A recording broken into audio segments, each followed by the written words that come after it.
Hey, hello, dear subscribers. This is Erica. This is Bernardo's oldest grandchild. How are you? Happy New Year. It is already January 10th. It's Wednesday, January 10th. We're 10 days into 2024. And this isn't going to be a long live video, but I do read the comments and I do like to respond to the comments that you make. I appreciate them. So last week when I was looking through the comments, when I had made the video about how to apply extra virgin olive oil and just using extra virgin olive oil, I actually made two videos about that in relationship to how Bernardo used it. Someone made a comment that the reason why I don't look my age is because of, quote, genetics, unquote. So I just wanted to share my reflections on what I think is a bit of a fallacy, okay? That being said, yes, I mean, I actually happen to know someone who has extremely dry skin, and it doesn't seem like anything they do helps, okay? This is kind of an extreme case, but in general, taking care and nurture is extremely important. So let's just talk about the skin for a little bit here. The skin is the largest organ in your body or on your body. It's covering everything literally from head to toe. And the skin bears the brunt of coming into contact with the elements. So that means the sun, the wind, right? Extreme heat, extreme cold, and everything in between, right? Moisture, dryness, all these different things. This is a big country and people live in different kinds of climates. Some people live in the mountains, some people live in the desert, some people live in the coastline, some people live in very humid places, some people live in very dry places, and so on and so forth. So when this person made a comment that my good skin is based on genetics, I have to differ with you there. My good skin is based on my daily habits. My daily habits are drinking a lot of fluids, right? A lot of water, because anything that's deprived of water is going to become dry and shrivel up. And also because I'm consistent about using extra virgin olive oil on my skin. So again, I had mentioned previously that extra virgin olive oil is medicinal, right? It's high in polyphenols. And in more basic terms, or this is something maybe that women understand more, maybe the person who made a comment was actually a guy, but you have to have a barrier between your skin and the elements, right? So to give an example, if I go outside and it's, 80 degrees and the sun is blazing and I don't have any form of sunscreen on, actually my grandfather considered extra virgin olive oil to be an excellent sunscreen, truth be told. Of course, you'd have to apply it more than once, but it can also help prevent burning.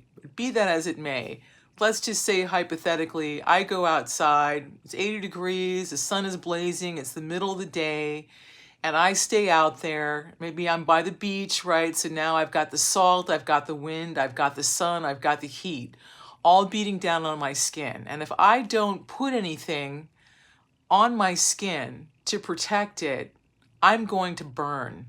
Genetics be damned. The sun isn't going to go, she's got good genetics, so I'm not going to burn her. Doesn't work like that. When you expose yourself to the elements, your skin takes the brunt of that contact with the elements.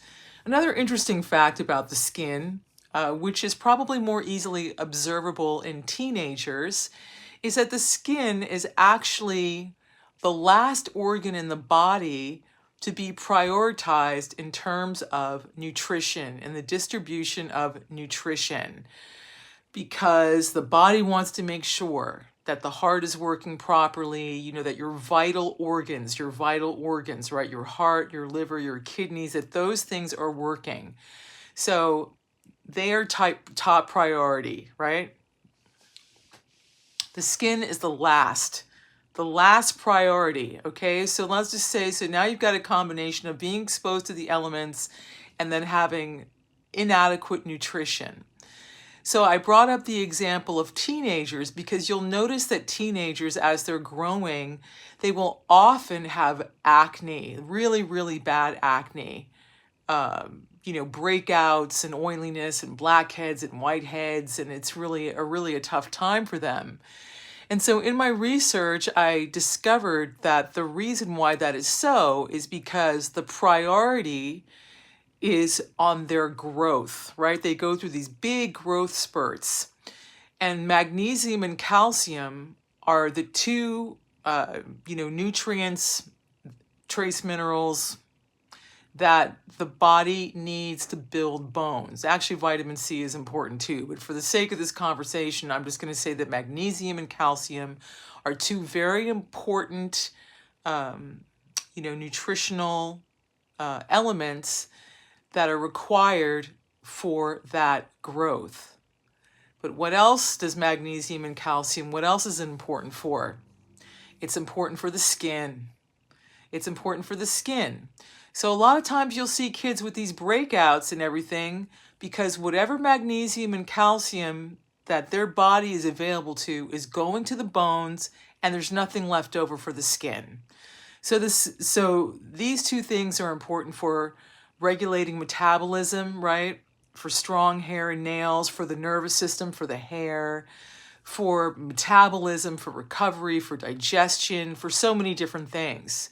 So that, I hope, can illustrate why good overall optimal nutrition, as well as literally taking care of your skin on a daily basis, that's what's really going to contribute to having good skin. There's nature and there's nurture, right? So when you're born, if your mother is healthy and your father is healthy, you get this brand new body that's working very well, that has everything it needs, right? Kids have full heads of hair, their eyes are bright, their skin is smooth, and so on, and they're very flexible. And as we get older, if we don't take care, to make sure that we have everything that we need, that we exercise, that we remain flexible, then we start aging, right? So aging or bad skin, weakness in bones and muscles, lack of flexibility, all of those things are really dependent on our taking the time to care for ourselves every single day.